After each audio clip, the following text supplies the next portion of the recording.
My name's Cindy. I'm a junior at Oak Grove, and my school year just ended about 2 weeks ago, so now I'm about to become a senior. So my mentor is Joan C, and she attended UCSF she's attending UCSF currently, pursuing her second master's degree in global health sciences, and in the past she attended UC Davis and UC Berkeley. And I really look up to her because she started a community college when she was 12, so she's a really bright person. And she's like one of the smartest people I know. And she knows several languages from English to Taiwanese, Mandarin, Japanese, Spanish, French, and German. And yeah, she's just a really smart person. And beyond just like actual languages, she knows like programming languages also, which includes R, C++, MATLAB, HTML, and CSS.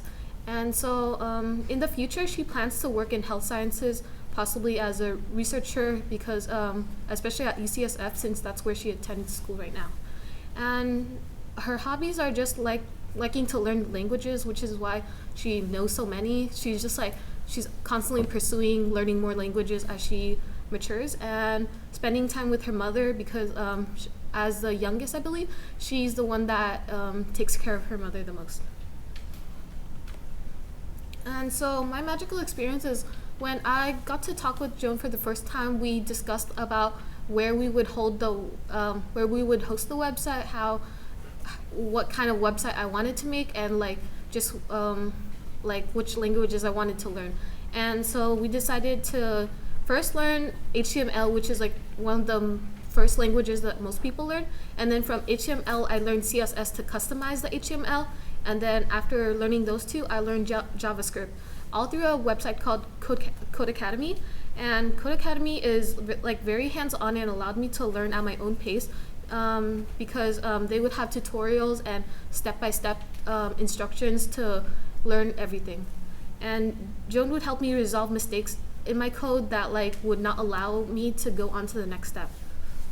And for my website, Joan and I decided to host it on WordPress because WordPress allowed me to customize the CSS on my own instead of using a preset CSS. And also, Joan, because she's a full-time student, she's very busy with school, and like trying to like organize times to meet her was sometimes challenging. So like it wasn't a very regular schedule where like with some other mentors and mentees where it was like every single week at one day at a preset time.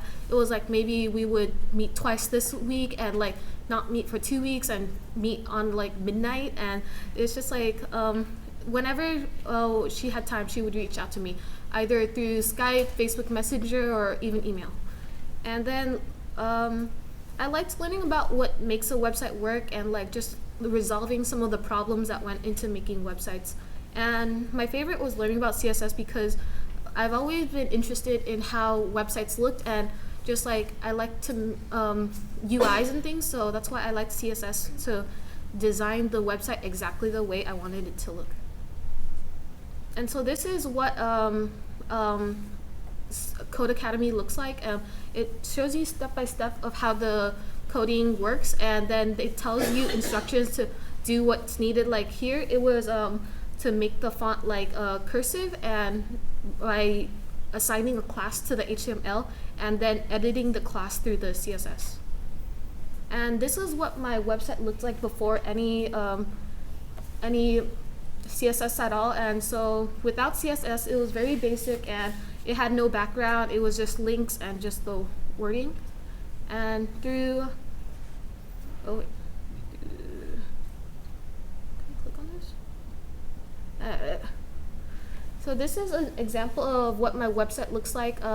So with CSS, I made the background like a soft pink color through by choosing it through a website called like Color Switch, where like you could find the color you want, and then it gives you the color through a 6-string code, I guess, that's called hex. Yeah, hex. And I chose that color because it's what I liked. And then I assigned margins to both sides so that my posts would be centered. And then with CSS, that's how I made this from this. So That's why I liked learning CSS the most, because it's how I made it look the way I wanted. And my website is basically all the things that I've done. Like, so the first post was a movie I recently watched, and then the one below it was a bookstore that I recently went through, and it's just like a website about all my travels and like places I go. That's it, and yeah.